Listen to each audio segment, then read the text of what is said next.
Hello my dear students and my dear friends, आप सभी लोग को मेरे चैनल में स्वागत है। तो चलिए आज हम लोग शुरू करते हैं एक टॉपिक के साथ जिसका नाम आपका है, लिखा हुआ कहीं ना कहीं बोर्ड पे आप देख ही रहे होंगे। लिखा गया है कि verbs that are not used in present continuous tense, मतलब कि वैसे वर्ब जिनका प्रयोग नहीं होता है।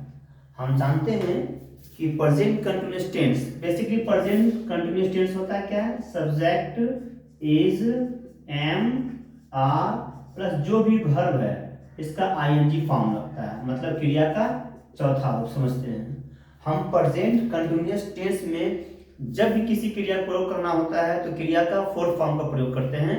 बिकॉज टेंस क्या है, tense is the study of the different forms of the verb. क्रिया का भिन्न भिन्न रूप के अध्ययन को हम लोग काल कहते हैं, यानी कि जितने भी टेंस हमारे होते हैं उन सारे ही टेंस में क्रिया का अलग अलग रूप का प्रयोग होता है। कहीं पर क्रिया का पहला रूप आता है, कहीं पर क्रिया का दूसरा रूप आता है, कहीं पर क्रिया का थर्ड फॉर्म आता है, कहीं पर क्रिया का फोर्थ फॉर्म आता है और कहीं पर क्रिया का पांचवा रूप आता है। यानी कि जितने भी टेंस हैं सब टेंस में अलग अलग आता है। तो ये जो हमारा प्रेजेंट कंटिन्यूअस होता है, बेसिकली प्रेजेंट कंटिन्यूअस टेंस में किसी भी क्रिया का चौथा रूप आता है। बट आज का जो टॉपिक है वो लिखा गया है कि verbs that are not used, वैसी क्रियाएं जिनका प्रयोग इस टेंस में, मतलब प्रेजेंट कंटिन्यूअस टेंस में नहीं होता है। तो प्रेजेंट कंटिन्यूअस टेंस में नहीं होता, इसका मतलब कहना क्या चाह रहा है कि इस टेंस में इन सारे ही वर्ब्स का प्रयोग चौथा रूप में नहीं होता है। रूप तो हम रहा ही है, लेकिन इन सारे ही क्रिया का प्रयोग चौथा रूप में, मतलब प्रेजेंट कंटिन्यूअस टेंस में नहीं होता है। वो कहीं ना कहीं आपका टेंस के किसी और फॉर्म में चला जाएगा। तो गौर करते हैं, लिखा गया है कि प्रेजेंट कंटिन्यूअस टेंस में निम्नलिखित वर्ब्स का प्रयोग नहीं होता है। तो कौन कौन सा है? तो पहला कहता है वर्ब्स ऑफ परसेप्शन। अगर हम बात करते हैं परसेप्शंस का, इसका हिंदी हम करेंगे संवेदना या अनुभव। अगर हम बात करते हैं संवेदना या फिर अनुभव, संवेदना या फिर अनुभव। अब गौर कीजिए, हम जब अनुभव करते हैं, पहले ये गौर कीजिए कि क्यों ये वर्ब्स हमारे ऐसे हैं जिसका प्रयोग प्रेजेंट कंटिन्यूअस टेंस में नहीं होता है। हम लोग वर्ब्स को भिन्न भिन्न भागों में लोग बांटा गया है। देखिए, अगर हम पढ़ते हैं तो पढ़ने के लिए हमारा फिजिकली मूवमेंट आता है, किताब चाहिए, कॉपी चाहिए, बॉडी का हमारा चेंजिंग आता है। दौड़ते हैं तो बॉडी का मूवमेंट आता है। खेलते हैं तो हमारा कुछ इंस्ट्रूमेंट चाहिए खेलने के लिए, बैट बॉल हो, फुटबॉल हो, या फिर हम झगड़ते हैं तो पूरा बॉडी का मूवमेंट आता है। हम कूदते हैं, हम उछलते हैं तो बॉडी का पूरा मूवमेंट आता है। बट ये सब जो हमारे ऐसे भाव्स हैं जिसको करने में भाव बॉडी का कोई हमारा मूवमेंट का प्रयोग नहीं होता है। अगर से भी मैं अभी बोल रहा हूँ तो हम बोल रहे हैं, मेरा बॉडी का मूवमेंट लग रहा है, हिल रहे हैं, हम डूल रहे हैं, मेरा मुंह हिल रहा है, तो आप लोग समझ जाते हो मैं बोल रहा हूँ। हम लोग जब हंसते हैं तो हमारा जो फेस का एक्सप्रेशन वो चेंज होता है। हम लोग जब दौड़ते हैं तो कहीं ना कहीं बॉडी हमारा मूव होता है। हम लोग बैठते हैं या उठते हैं तो बॉडी का हमारा मूवमेंट आता है। दौड़ते हैं तो मूवमेंट। लेकिन अगर हम बोलते हैं मैं आपको जानता हूँ, मैं आपके बारे में सोचता हूँ, तो अगर हम बोलते हैं सोचता हूँ, तो सोचने के लिए क्या हमारा फिजिकली कोई हमारा क्रिया प्रयोग हो रहा है क्या? बॉडी हमारा कुछ मूवमेंट कर रहा है? नहीं। मैं अभी अपने दोस्त के बारे में सोचता हूँ या सोच रहा हूँ, तो सोचने के लिए क्या हमारा फिजिकली कोई बॉडी मूवमेंट हो रहा है? नहीं हो रहा। या फिर वह मुझसे नफरत करता है, वह मुझसे नफरत करता है, नफरत करने के लिए क्या हमारा किसी प्रकार से बॉडी हमारा मूवमेंट आ रहा? नहीं आ रहा। मैं अपने भाई बहन से बहुत प्यार करता हूँ, मैं अपने भाई बहन से बहुत प्यार करता हूँ, मैं अपने बच्चों से बहुत प्यार करता हूँ, मैं अपने विद्यार्थियों से बहुत प्यार करता हूँ। तो प्यार करने के लिए क्या हमारा कोई फिजिकली मूवमेंट आ रहा है? मैं तुमको चाहता हूँ, वह मुझे चाहती है। मैं अपने बच्चों को पसंद करता हूँ, तो पसंद करना, चाहना, इसके लिए क्या हमारा कोई फिजिकली मूवमेंट आ रहा है? नहीं। आपके माता पिता मुझे जानते हैं, जानने के लिए क्या कोई फिजिकली मूवमेंट आ रहा है? नहीं। लेकिन अगर हम ये बोलते हैं कि आज तुम्हारे माता पिता मुझसे मिलने आ रहे हैं, तो आने के लिए क्या आता है? हमारा फिजिकली मूवमेंट चाहिए। तो विचार करना, विचार करना मतलब सोचना। मैं अभी इतिहास के बारे में सोचता हूँ या सोच रहा हूँ। अगर हम सोच रहा हूँ बोल रहे हैं, तो सोचने के लिए क्या हमारा कोई फिजिकली मूवमेंट आ रहा है? शांत से बैठे हुए हैं या खड़े हैं, जो ही मुद्रा में है, आराम से आंख बंद किए, भी आंख खुला हुआ भी है, तो भी हम क्या कर रहे हो, माइंड वो काम कर रहा है। तो कोई भी काम जो बेसिकली हमारा क्या करता है, परसेप्शन, अनुभव करते हैं, क्या करते हैं, अनुभव, अपीयरिंग, या फिर जो प्रतीत होता है, भाव डिनोटिंग पोजीशन जो संबंध बताता है, या फिर भाव्स ऑफ इमोशन, इमोशन का क्या होता है, संवेदना, समझे, या फिर स्टेट ऑफ माइंड जो कि हमारा मानसिक तौर पे काम होता है, या फिर थिंकिंग जो हम सोचते हैं। ये गौर करने की बात है, 4 पॉइंट्स दिया गया है। इन चारों पॉइंट्स को अगर हम समझते हैं बेहतर तरीका से तो कहीं ना कहीं हम ये बेहतर समझ जाएंगे कि क्यों ये भाव हमारे ऐसे हैं जिसके साथ हमारा क्रिया का चौथा फॉर्म का प्रयोग नहीं होता है। तो पहला परसेप्शन, अनुभव करना, मतलब संवेदना, या कोई फीलिंग नहीं आता, फिजिकली हमारा कोई चेंज नहीं आता, लेकिन हम महसूस करते हैं, समझे। अपीयरिंग, प्रतीत होना, ऐसा लगता है कि वह मुझसे गुस्सा है। तो लगता है मतलब क्या, लगने के लिए हमारा कोई चेंज नहीं कर रहा मूवमेंट नहीं, हम सोचते हैं, हमको प्रतीत होता है कि वह गुस्सा है, ये भी क्या रहा, हमारा कोई फिजिकली मूवमेंट नहीं आ रहा।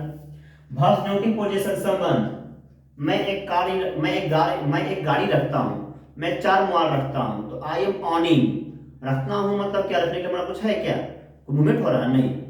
तो या फिर इमोशन, संवेदना, स्टेट ऑफ माइंड, मानसिक हालत, या फिर थिंकिंग जिसके बारे में सोचते हैं। जैसे मैं तुम्हारे दादाजी को जानता हूँ, तो जानने के लिए क्या हमको काम करना पड़ रहा है, लेकिन वह झगड़ रहा है, हम ये बोल सकते हैं मैं तुम्हारे दादाजी को जान रहा हूँ, नहीं, मैं तुम्हारे बारे में सोच रहा हूँ, ऐसा।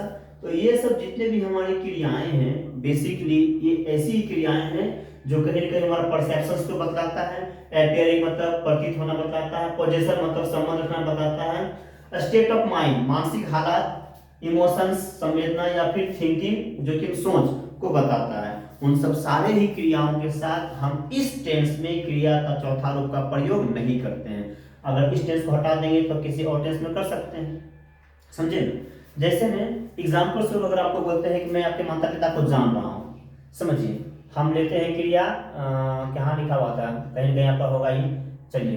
तो अगर आपको हम एग्जाम्पल बोलते हैं आई एम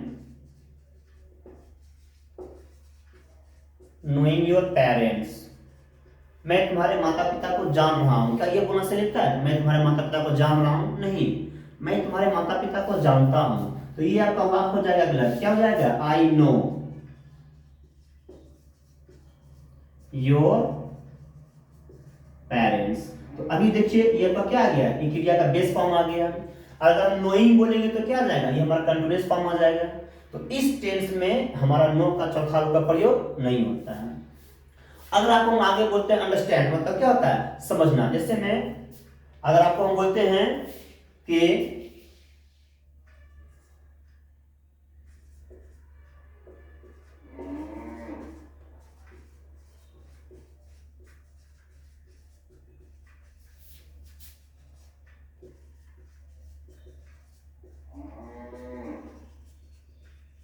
गौर कीजिए, are you understanding my mental situation, क्या तुम मेरे दिमागी हालात को समझ रहे हो, ऐसा बोलना।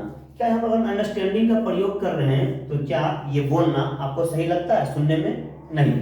तो यहाँ पर हमको क्या बोलना पड़ेगा, सिंपली तौर पर बोलना पड़ेगा डू यू अंडरस्टैंड,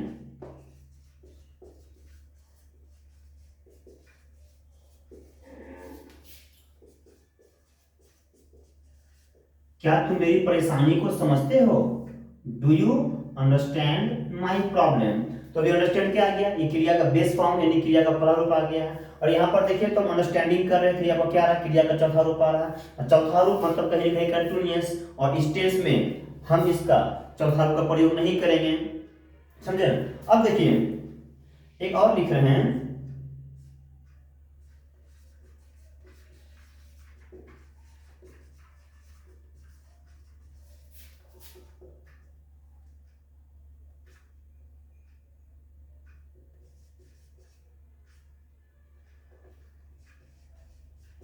हिंदी के लिखा गया आई एम फीलिंग, मुझे लग रहा है, मुझे लग रहा है कि राम निर्दोष है। तो लग रहा है ये देव का क्या आ गया, ये क्रिया का चौथा रूप आ गया। क्या ये बोलना आपको सही लग रहा है, नहीं, ये भी गलत है। तो बोलना पड़ेगा आई फील, मुझे लगता है कि राम निर्दोष है, I feel that Ram is innocent. अब देखिए यहाँ पर ये फिल आपका क्या आ गया, क्रिया का बेस फॉर्म में आ गया। यानी कि आपको जो 3-4 एग्जांपल लिख रहे हैं ये कहीं ना कहीं बता रहा कि जितने भी हमारे वर्ब्स हैं उन सारे ही वर्ब्स का प्रयोग हम लोग क्या करते हैं, कंटिन्यूअस में नहीं करते हैं। एग्जांपल और लेते हैं, मैं भगवान पर विश्वास कर रहा हूं, देखिए I am believing,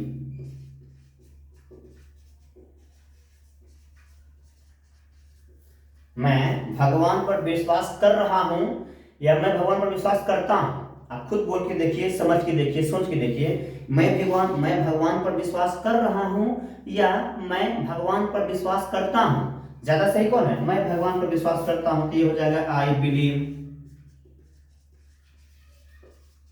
on God. ये आपका क्या आ गया, ये क्रिया का बेस फॉर्म आ गया। जबकि ये क्या है, क्रिया का चौथा फॉर्म है।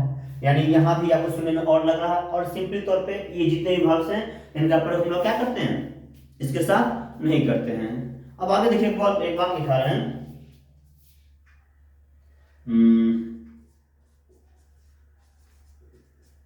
द गर्ल सेज,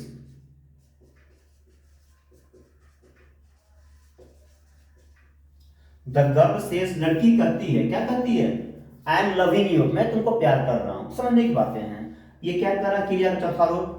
तो मैं तुमको प्यार कर रहा हूं, ये तो मैं तुमको प्यार करता हूं, मैं तुमको अपना मानता हूं। मानना मतलब कंसीडर, सपोज। तो यहां क्या बोलना पड़ेगा, the girl says I love you,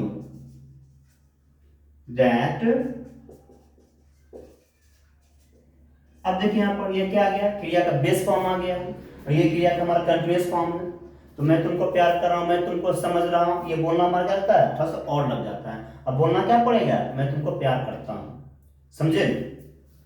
आगे आप बताते हैं, बाय द वे लाइक, एक क्रिया लेते हैं, महसूस करना, लाइक, डिजायर।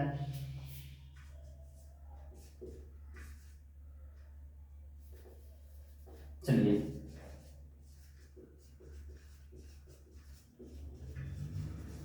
हिंदी को करते हैं, I am liking old songs, मैं पुराने गाने पसंद कर रहा हूं। मैं पुराना गाना पसंद कर रहा हूं या फिर मैं पुराना गाना पसंद करता हूं।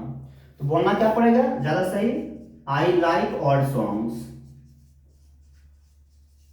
गौर कीजिए, आई लाइक ओल्ड सॉन्ग्स, मुझे पुराने गाने पसंद हैं। तो जितने भी क्रिया लिखे हैं, लाइकिंग बोलो आप, या फिर loving, believing, feeling, understanding, knowing, यहां पर गौर कीजिए आप, like, love, believe, feel, understand, know, ये जो भी क्रियाएं हैं वो कहीं ना कहीं क्रिया का बेस फॉर्म यानी क्रिया का पहला रूप आया है, जबकि यहाँ पर एक क्रिया का चौथा रूप आया है। और ये जो आपका रूल्स है ये कहीं ना कहीं आपको ये बता रहा है कि जितने भी क्रिया हैं इनको आपको भली भांति याद करना पड़ेगा। क्यों, क्योंकि ये क्रियाएं बेसिकली आपको प्रेजेंट कंटिन्यूअस टेंस में प्रयोग नहीं करना है। अगर आप इन सारी क्रियाओं को प्रेजेंट कंटिन्यूअस टेंस में प्रयोग करते हैं तो कहीं ना कहीं आप इसके बारे में ढंग से जान नहीं पाए हैं। तो बेसिकली ये आपका थोड़ा सा एडवांस लेवल का हो गया, जिससे बेसिकली आपका कमीशन में बिहार पुलिस हो में अपना, बिहार पुलिस में तो बेसिकली आपका इंग्लिश होता है नहीं इतना, आता भी है तो वो सिंपल में आता है। एसएससी हो गया, एमटीएस हो गया, एलडीसी हो गया, एनडी हो गया, उन सब सारे एग्जाम्स के लिए एडवांस बेस्ड कहीं ना कहीं एग्जाम में पूछे जाते हैं, जो आपका सिंपली तौर पे टेंस से होता है। तो टेंस उतना भी आसान नहीं होता है, कहीं ना कहीं हम लोग इसका बेसिक के साथ साथ फंडामेंटल के साथ साथ हाई लेवल का कुछ ना कुछ सीखते हुए चलेंगे, ताकि ये आपके लिए बेनिफिशियल होगा। तो हो सभी लोगों को समझ में आया होगा कि ये जो आज का टॉपिक था किस बात को लेकर था। प्रेजेंट कंटिन्यूअस टेंस मतलब क्रिया का चौथा रूप जो कि आना ही आना है, बट कुछ भाग हमारे ऐसे होते हैं जो भाग का प्रयोग चौथा रूप में नहीं होता है। अगर हम किसी के चौथा रूप प्रयोग करते हैं तो ये सुनने में और लिखने में और लगता है। तो आज का वीडियो इतना ही था, धन्यवाद देखने के लिए। और वे सारे के सारे बच्चे लोग, दोस्त लोग, मेरे स्टूडेंट्स लोग जो फर्स्ट टाइम यूट्यूब पे आए हैं, please subscribe my channel, like and comment. Thank you, this is Mohan.